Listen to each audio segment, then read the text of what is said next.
दिल्ली में बाढ़ के बाद जिंदगी एक बार फिर से पटरी पर वापस आ रही है। यहाँ यमुना का जल स्तर कम हो रहा है तो वहीं कई इलाकों में जल भराव खत्म हो रहा है।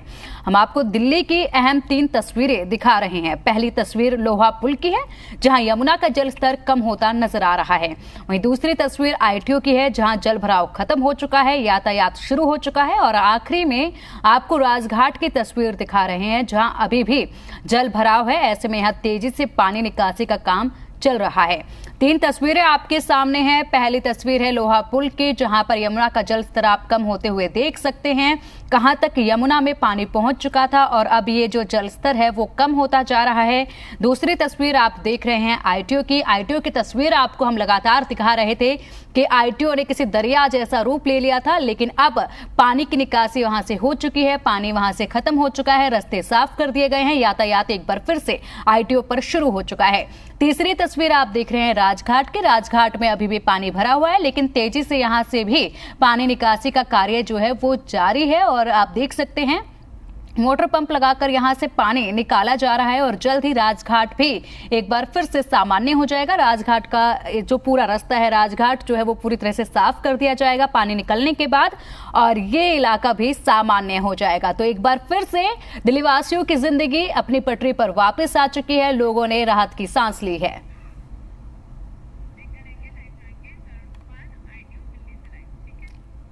चलिए, अधिक अपडेट के लिए हमारे संवाददाता तरुण हमारे साथ जुड़ गए हैं। तरुण, आपने दिल्ली का वो हाल दिखाया था, बाढ़ के जब हालात बने हुए थे दिल्ली में, वो हाल आपने दिखाया था। लेकिन इस हफ्ते अच्छी खबर है, यमुना का जल स्तर एक बार फिर से कम होने लगा है और ITO का रास्ता भी दोबारा से शुरू हो चुका है और हर इलाके से अब पानी निकलने लगा है।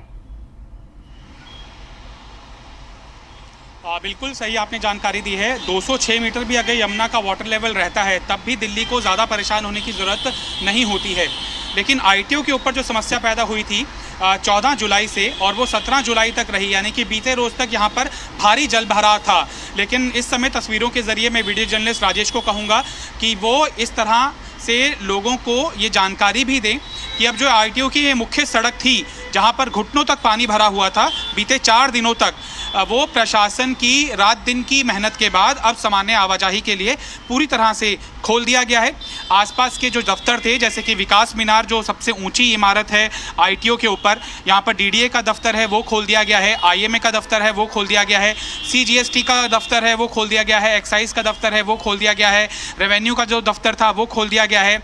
उसके सामने जो रोड है वहाँ पर institute of planning and architecture का इंस्टीट्यूट था वो खोल दिया गया है। Office of director general of audit, central revenue, उनका दफ्तर पूरी तरह से खोल दिया गया है। लिहाजा अब ITO के ऊपर किसी तरह की सामान्य आवाजाही के लिए या फिर ऑफिस ऑपरेशनल हुए हैं या नहीं हुए हैं, उसके मद्देनज़र कोई भी समस्या नहीं है। यानी कि यहाँ पर सरकारी मुलाजिम और ख़ास तौर पर ITO पर काफ़ी मीडिया हाउसेस के भी दफ्तर हैं, वो भी पूरी तरह से ऑपरेशनल कर दिए गए हैं। यमुना का जल स्तर CWC ने कल पहले ही जानकारी दे दी थी कि आसपास के राज्यों के अंदर बारिश होने के कारण यमुना के जल स्तर के अंदर आंशिक बढ़ोतरी देखने के लिए मिली है। 206 से भी ऊपर चला गया था यमुना का जल स्तर, लेकिन अब सुबह 5 बजे से ही उसमें गिरावट दर्ज की जा रही है और 9 बजे का जो डेटा है उसके मुताबिक 205.67 मीटर यमुना का जल स्तर रिपोर्ट हुआ है।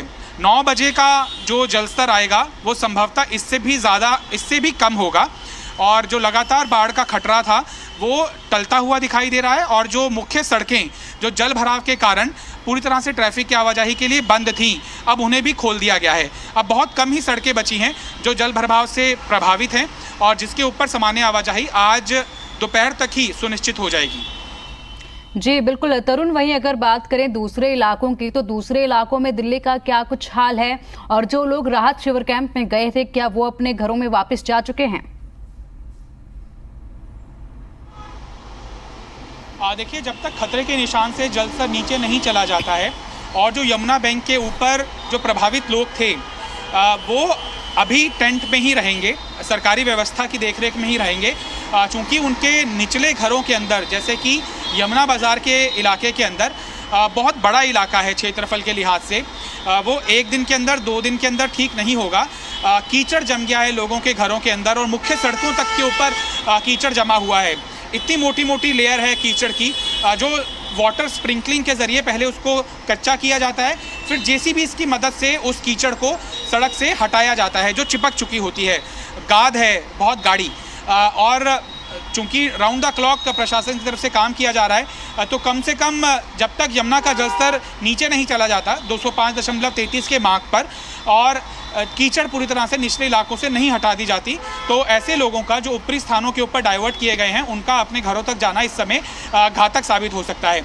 लिहाजा प्रशासन की तरफ से भी ऐसी कोई एडवाइजरी नहीं आई है कि आप अब अपने घरों तक वापस जा सकते हैं और यमुना का जलस्तर बढ़ने की कोई आशंका नहीं है। बरसात अभी भी हो रही है और चूंकि मानसून का सीज़न चल रहा है, पहाड़ों के ऊपर भी आपने लगातार देखे होंगे तस्वीरों के ज़रिए किस तरह का मंजर वहाँ पर बना हुआ है। लिहाजा अभी भी खतरा टला नहीं है। बेशक दिल्ली के अंदर बाढ़ का जो अलर्ट था वो यमुना स्तर का जलस्तर लगातार घटने के कारण टलता हुआ दिखाई दे रहा है, लेकिन खतरा टला है, खत्म पूरी तरह से नहीं हुआ है। जी शुक्रिया तरुण आपका इन तमाम अपडेट्स के लिए।